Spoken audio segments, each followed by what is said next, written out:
Speaking. There we go. So it's with my pleasure to welcome Sigrid for our Meet the Authors event with Lavender Menace. Sigrid, over to you. Well, thank you so much, Jules. I really do feel very much supported by LGBT Health and Wellbeing.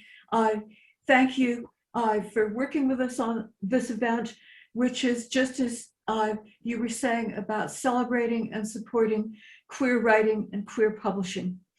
And thank you, Ellen and Elix, for agreeing to take part tonight. I'm really happy to be able to be at this event. Some of you may have been at our author readings at Lavender Menace and Western Wild Bookshop. That was 24 years ago, and we are now reviving the readings, and I'll explain a bit about that before I introduce Ellen and Elix. I'll just say a bit about who we are and why we're doing this. Bob Orr and I opened Lavender Menace Lesbian and Gay Community Bookshop, as we called it then, and this was in 1982 in a basement with a dangerous stair, and we weren't sure what would happen next. Our shop was the first in Scotland, and to be honest, we didn't know if we could survive, but we did survive. And that, I would say now, is for one main reason, that the 1980s and early 1990s were one of the most creative times in the history of our community. And after generations of silence, thousands of queer books were published. There were queer novels like Ellen's Mall Cut Purse. There were short stories, travel guides. There were comic books. There was humor. There were cookbooks even. Anything you could imagine. Sigrid, would you like me to share some photos? We have some images to go with your introduction. Yes. Will I share those? Go for it. I'll share those as well. Thank you. And it was 7 queer and feminist presses who led the way. They were small presses. They were not hugely financed, but they had the freedom to publish the books that most of the publishing industry just wouldn't touch. And if you look at the picture, you can see the cover of Mall Cut Purse, Her True History by Ellen, in a rare photograph of Lavender Menace. It's a blown up cover. And it was published by Strumullion Feminist Publishers, first feminist publisher in Scotland. And this was a book that larger publishers would have been very unlikely to be interested in those days. But in the 7 presses, there were at least 7, published some of the most innovative books that had ever been seen, as I say. But eventually, in the 1990s, publishing began to change. And the Amazon came in, the internet came in, large book-selling chains came in, and the small presses began to struggle, and the large presses got bigger, so that soon some of the titles were out of print. The bookshops began to close, both in the UK and other countries, and Western Wild, which was our successor shop, owned by Bob Orr and his now husband Raymond Rose, they closed in 1997. So when Bob Orr and I decided to start a bookstall again and return to LGBT bookselling, we found that many of the books that people had loved the most, that were the most original, that were the most interesting, were just about unknown. They were out of print.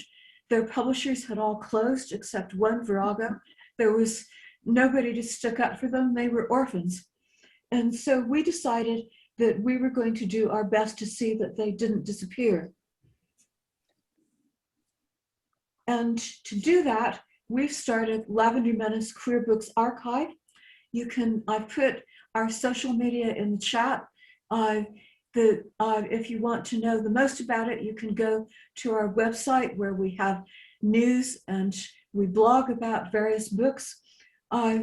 we're now a community interest company, and we have 3 parts of our plan to defend these books and get them known again. The first one is to collect the books. LGBT Health and Wellbeing helped us by donating over 400 books.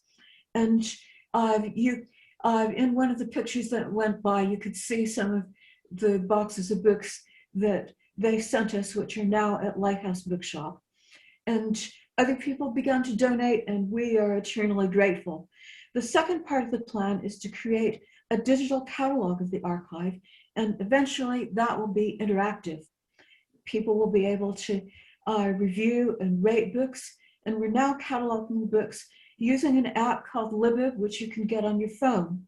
The third part of the plan is to revive the bookshop's readings, and that's what we're doing here tonight, and to involve LGBT writers of different generations, now that so much new queer writing is being produced again, and there are 2 new queer publishers about Knight Errant and Monstrous Regiment, and that's why we've brought Ellen and Elix together tonight.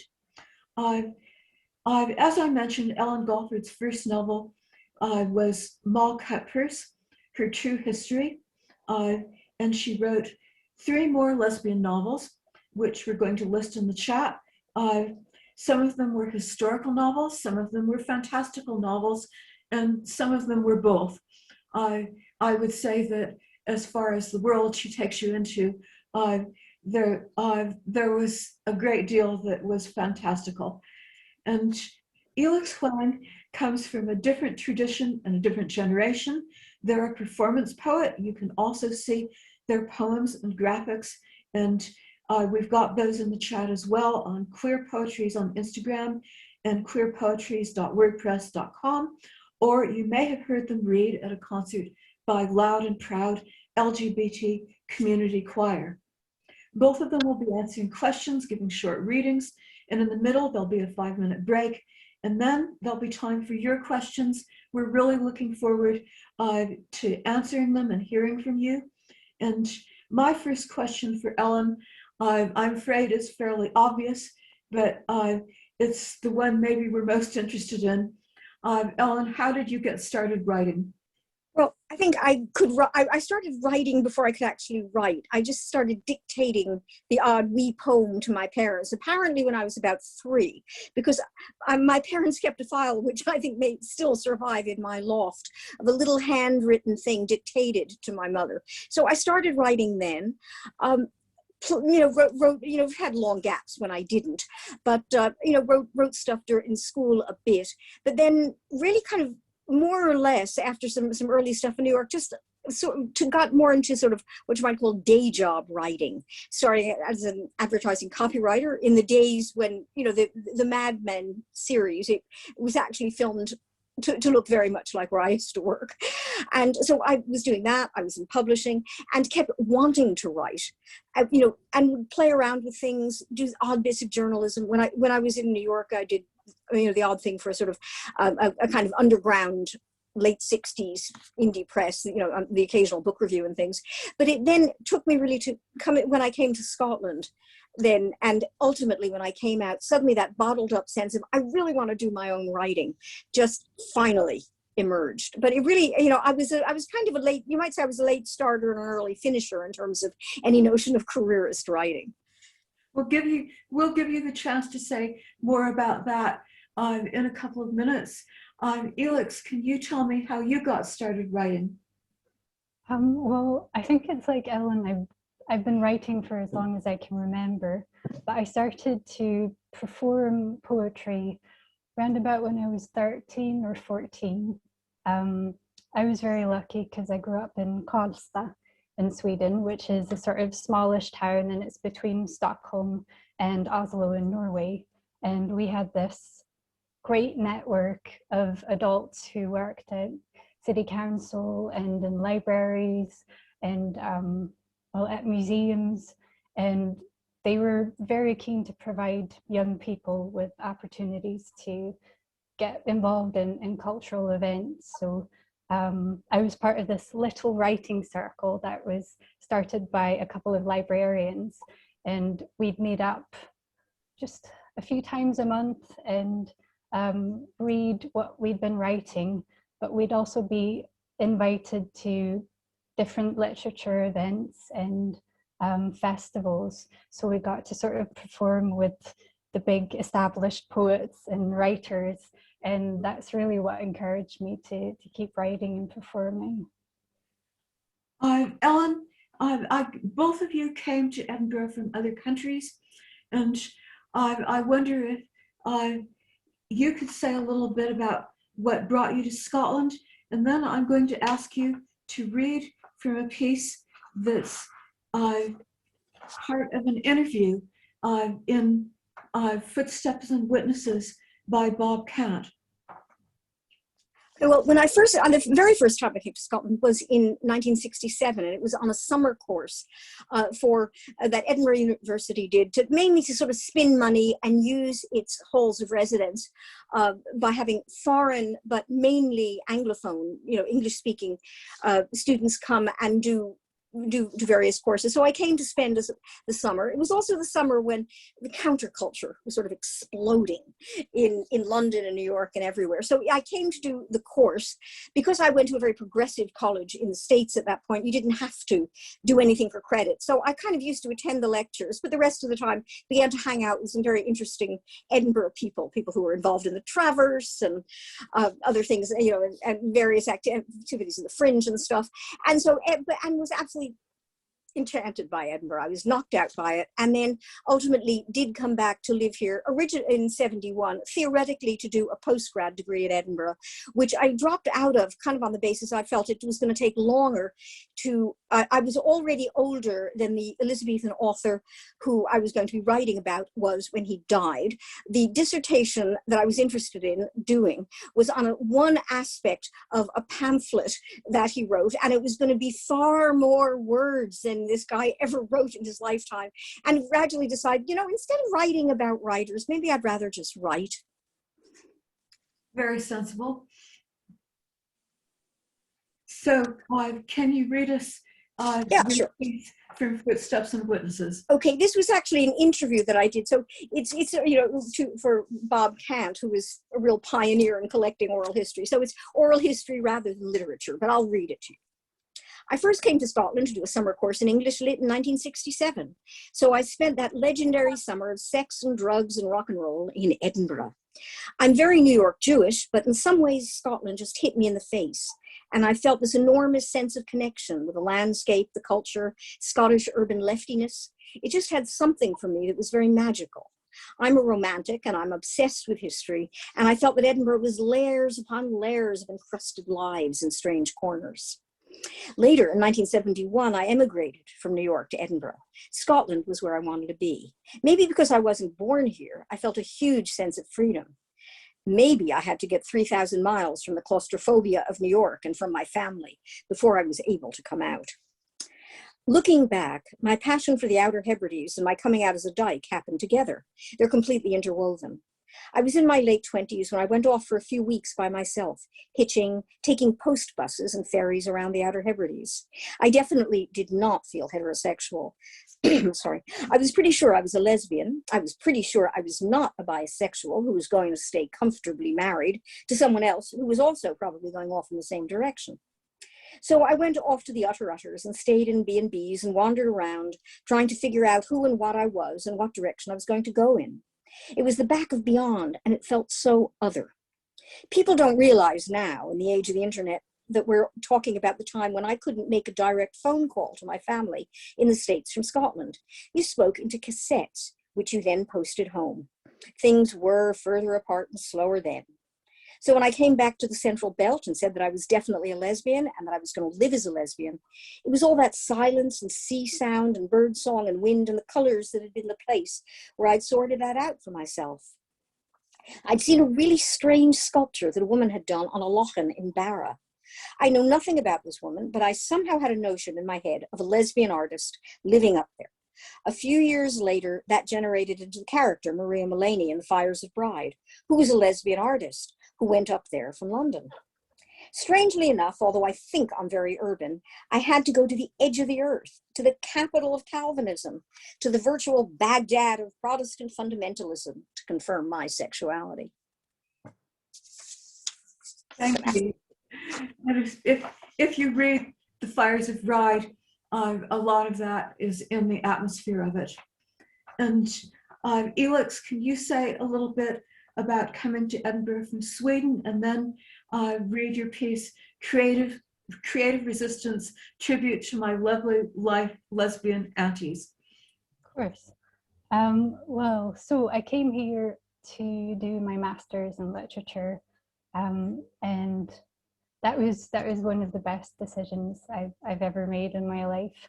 But coming here, like when I was living in Sweden, I would go through the English section in whatever library that I was living close to. And when I came to Edinburgh, suddenly these authors whose work I just adored were here. They had a connection to Scotland. So people I met were saying, well, yeah, I know Jackie Kay, in an offhand sort of way, or of course, yeah, I've met Ali Smith several times. And for me, that was just, I was in awe. It was absolutely amazing. But at the same time, I think anyone who's moved countries or moved to a different place has to do a bit of sort of reinvention of themselves. So I found that it took quite a while before I felt comfortable enough to write creatively in English. So I'd write, academic essays and stuff, but it wasn't until English became so much part of my everyday language that I would do laundry in English or take out the recycling in English. And that's when I felt comfortable to write about my own experiences in English also. So can you read us Creative Resistance? Yes, absolutely. I have to say, I have spotted two of my lovely lesbian aunties here, Diane and Kate, so big love to you. Yes. Let me tell you about my lovely lesbian life aunties. They adopted me as an adult. I came to Edinburgh clutching the letter L so tightly in my fist, as if it were the only currency I had. I met my aunties, and for the first time, I realized what a great fortune it is to find others who are living the life that I had longed for.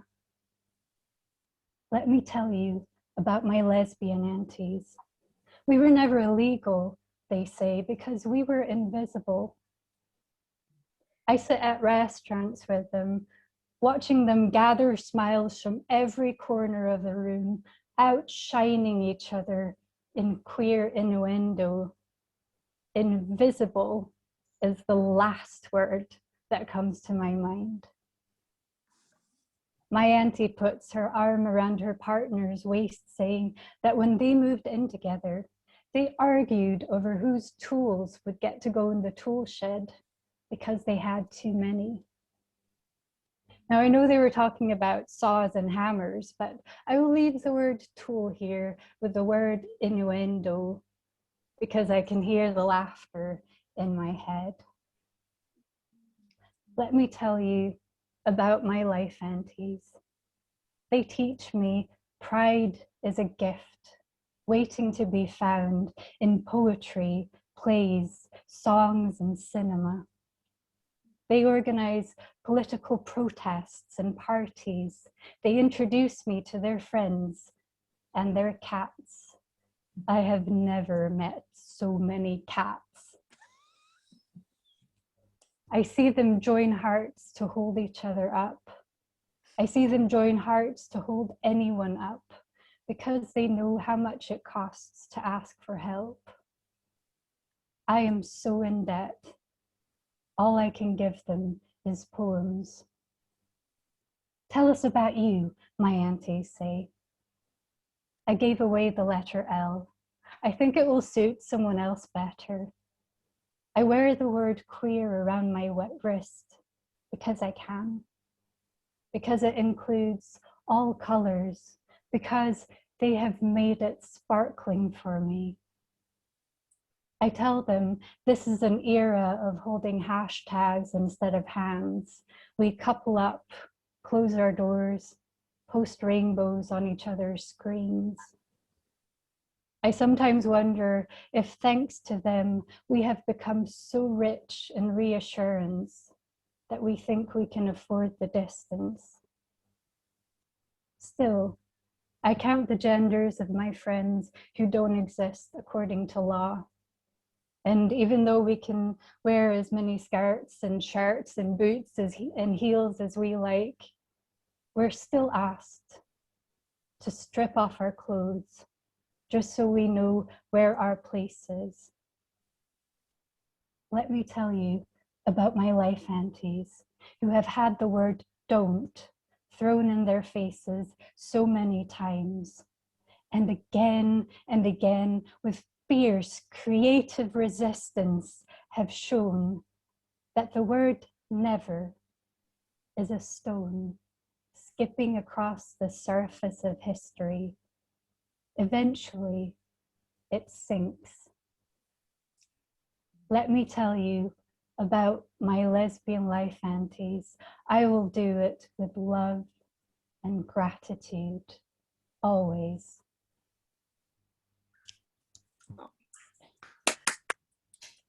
Thank you, Elix, and thank you, Ellen. I feel very grateful to hear these kinds of readings around me again after 24 years, even though it is on a screen. I hope that soon it will be in real life. Thank you so much. And we're now going to have a break, 5 minutes. You can make the tea, have a snack, and we'll be showing some images, and we'll be back when that's over.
Hello.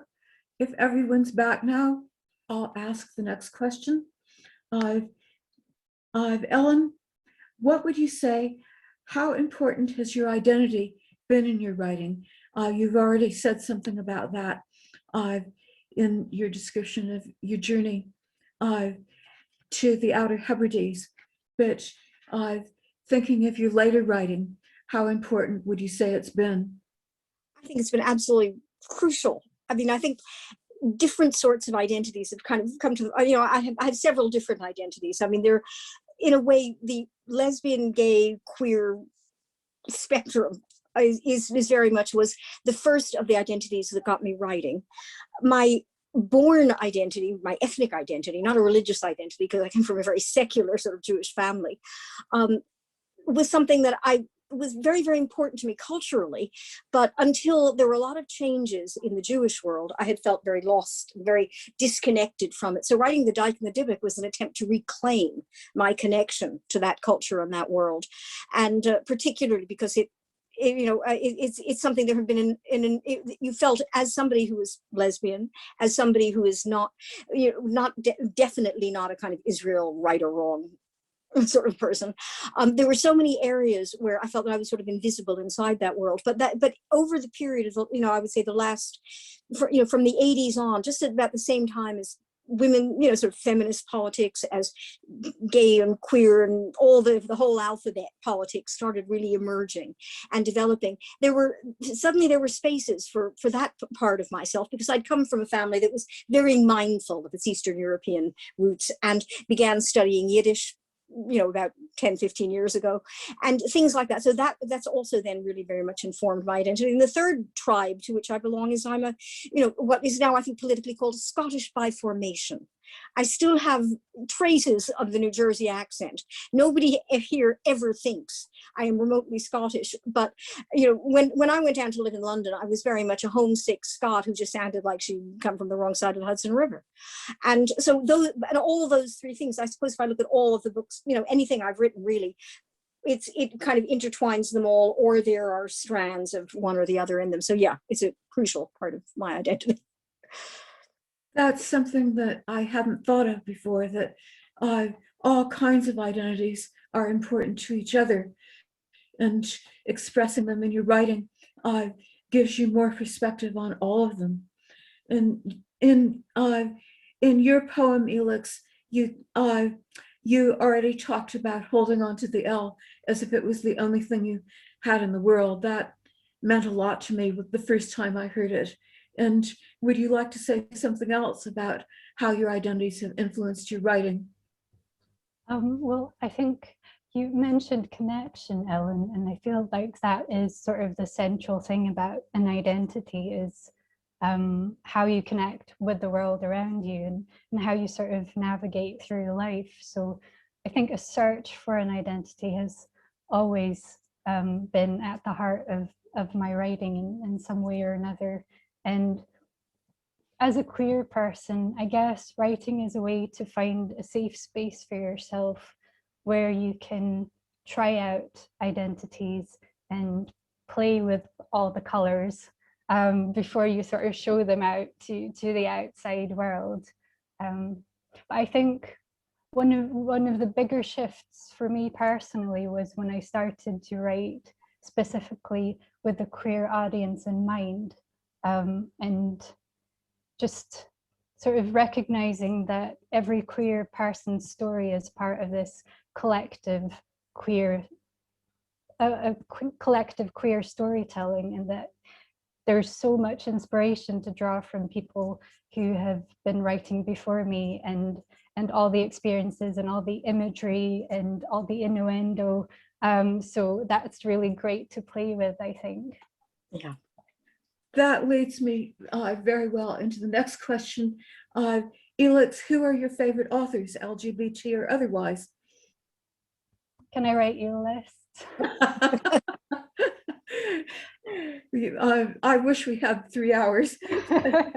Well, there are so many. I think the authors that I'm drawn to and whose work I just go back to many times over are authors who write about how people search for and find each other in various ways.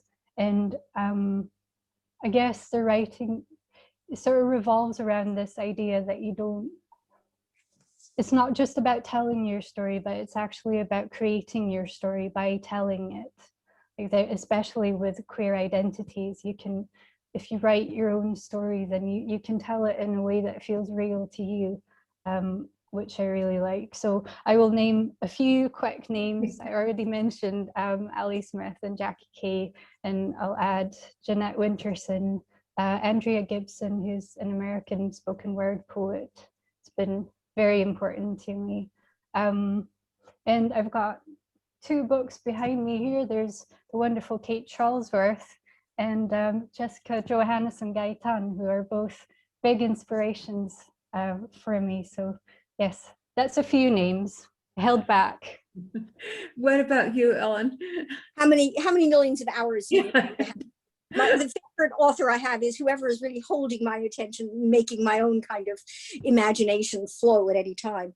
I think when it comes to what would, lesbian, gay, queer, etc. authors, I would say, for me, a lot of the struggle in trying to sort of be out in the beginning was that whole thing of having to go all through space and time hunting dykes. Because, we knew about Sappho. Mostly it was unmentionable. It was cinema villains. It was, the scary headmistress in Madgen in uniform in the movies. I mean, it was negative images. So, some of the authors that I love dearly are people, even though I might not be a zillion miles anywhere where they might be politically, should they suddenly resurface on the planet, Gertrude Stein and her partner Alice B. Toklas, who were not only, Gertrude was doing really interesting, weird but interesting writing experiments, hanging out with, defining the whole kind of Parisian avant-garde, and Alice was very into serious food, which is of course the most important creative art form of all. And so, one wrote bizarre and sometimes unintelligible poetry, the other always cooked dinner, or made sure that, because they were very posh, the servants cooked dinner, and wrote a fabulous cookbook, which, so I would say in terms of old lesbian classics, that is certainly one of the ones I really love in terms of the past. And oh gosh, it's really hard. And a lot of other writers that kind of feed my imagination are, maybe I wouldn't even necessarily know what their sexuality was or can guess. I mean, people like Walter Benjamin, who died while trying to escape, just as the Germans were sort of, the Holocaust was, on the way. He was trying to cross the border with a group of other people across, he was trying to cross out of France across the Pyrenees.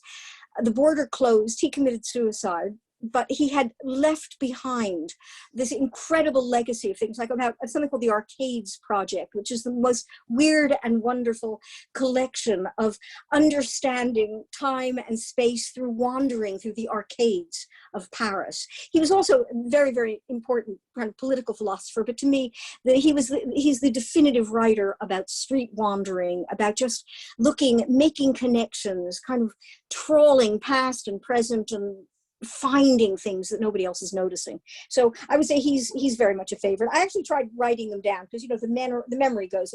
I don't know how many minutes you've got, but Edwin Morgan, certainly in terms of Scottish poets, and of course, Jackie Kay. And I have to mention, there are people who are not in what you might call the conventional literary areas, such as that brilliant storyteller and cartoonist, Kate Charlesworth, again. I didn't know she was going to be on any other list, but I put her on mine. But also, I get a lot of inspiration from other arts, from painters, and people like Joan Erdley, Susan Hiller, extremely interesting artist who recently died, played a lot with the occult, with archaeology, with ancient languages, lost images, kind of lost languages and alphabets. And then, I think also things like certain Yiddish writers, because I've been studying Yiddish. I mean, there's a poet who was born in the 1890s, died in 1975, a woman called Kadia Molodowski, who's, I just think is so energizing and brilliant. So that's just a very random top of the head list. I mean, but I think like Elix, I should send you a very long list. That sounds like an inspiration for another reading sometime. But one last question. What would you like to ask each other? Who goes first? Are you asking me to ask? Go ahead. Go ahead, then. Okay, Elix, you are of a much younger generation. I know you get to a certain point in life and everybody looks 12 who isn't over 60. But if you were going to write a letter to your future self several decades hence, any key messages, what would you say? I love this question. Can we come back in sort of 40 odd years? It's one of those philosophical ones that I need to think about. Yes, well, I think I'd like to say, hopefully I'll be a lot wiser when I'm 70, but I'd like to say to tell myself to keep listening. I think this has been very central to my life in the past year or so, and I think it's been important to most of us to listen with our whole bodies and minds, because things have been so different this past year. Personally, I've just had to relearn how to listen to my body and its limits in a way that I haven't done for a long time. But I think it can be applied to anything, to love, to politics, and it's such an act of love, I think, listening when you do it actively. We could probably clean up a lot of this mess that we've created by listening to each other and listening to the planet a bit more than we've been doing. Thank you. And Ellen, what would you like to ask Elix? The other way around? Elix, what would you like to ask Ellen? There are so many things I'd like to ask you, Ellen, but what would you say, what has writing taught you, and what have you sort of learned about writing over the years that you've been writing? Okay, the short answer is probably everything and nothing. But I'd also say, I mean, it's something I say so often that it's become a cliche just in my little world, which is about follow your fascinations. If something is really interesting you and obsessing you, don't let it go. See where it takes you, make the connections, and don't get enslaved by senses of obligation to some critic outside, some anonymous, imaginary or real voice in your head that's going to sort of try to suppress you or silence or somehow break your confidence. I mean, just, there's that sense of it's important to just go for it. Could I just tell one really tiny quick story, which I think is one of the most important nights in my life? It's Edinburgh, and it is Hogmanay coming into 1979. And I was living with a group of very dear friends, and they were all, I was the only queer person in the household. They were going out to what in those days we called, I hope it doesn't offend anybody, a straight person's party. I was going out to a dyke's party. It was a filthy night. And they said, look, we're going somewhere. It's the other side of the new town. I was going to one that was somewhere just off Leaf Walk. They said, we'll give you a lift. There was this little tiny beat up car that one of the flat people, one of the friends had, and we're about to cram into it. And as I started, we were also, we sort of gave the cats their food, locked the door, all went down from the top flat that we all shared together. And as I was going down the stairs, I thought, no, I know there are a lot of people I really like. I really want to see them at this party. It's, this is Hogmanay, you got to do it, And I thought, no, I think actually I'm not going to go. So I kind of rushed back up the stairs, left them to go on to their party, and went back. And I'd been thinking and obsessing, playing around, making notes about Moll Cutpurse, which was the first novel I was starting to write. And somehow that night, I just found the voice for it. I found the flow, and, it just kind of took me away with it. And they bounced in very cheerful at 4 or 5 in the morning, and we all had a wee dram and a dance. And it was somehow that night really changed my life. So that's about one thing I learned from a need to write. Thank you. I'm glad you told that story. This has all been very moving. I really am grateful to the two of you, and to LGBT Health and Wellbeing for making this possible. And we've just got one more reading, starting with Ellen's poem, if you'd like to read that, and then Okay. finish with one by Elix. Okay, this is a poem about a very different kind of love affair with one of my other tribes. Oh God, I've just suddenly lost the place in this little booklet. Here it is. As I said, I've been studying and struggling with Yiddish, which was a family language, but by the time it got to my generation, it was words and expressions. So trying to study, put those fragments back together, and I've been going to a wonderful Yiddish class in Edinburgh for the last, as I say, bazillion years. So this is a poem I wrote about this particular love. The title of it is Mama Loschen. Mama Loschen is the word that Yiddish speakers use for the mother tongue. It means Yiddish. Mama Loschen wears beads of Baltic amber, a touch of French perfume, and a gun once owned by an Odessa gangster under a skirt recycled from a sage's prayer shawl. Mama Loschen never leaves her kitchen, yet is never off the city streets, drifting between the study houses and the cabarets, telling jokes that were old when Babylon was young. Mama Loschen has forgotten where she was born and carries 20 different passports sewn into the hem of her raincoat. Mama Loschen sails the seas in a leaky lifeboat, driving off leviathans by reciting her recipes for gefilte fish and pickled herring. Mama Loschen makes time for her lovers, pinching the pale cheeks of Torah scholars, infiltrating their daughters' daydreams, flirting with old socialists on May Day. Mama Loschen knows more songs than the birds, more prayers than the angels, more curses than Cain, and never hesitates to tell hard truths to heaven. Mama Loschen gives me the keys to her house, where 10,000 doors demand to be opened, but she changes the locks between visits if I don't come the moment she calls me. Mama Loschen never stands still, wandering the worlds with her army of poets, leaving me to run stumbling in her wake, desperate not to lose sight of her altogether.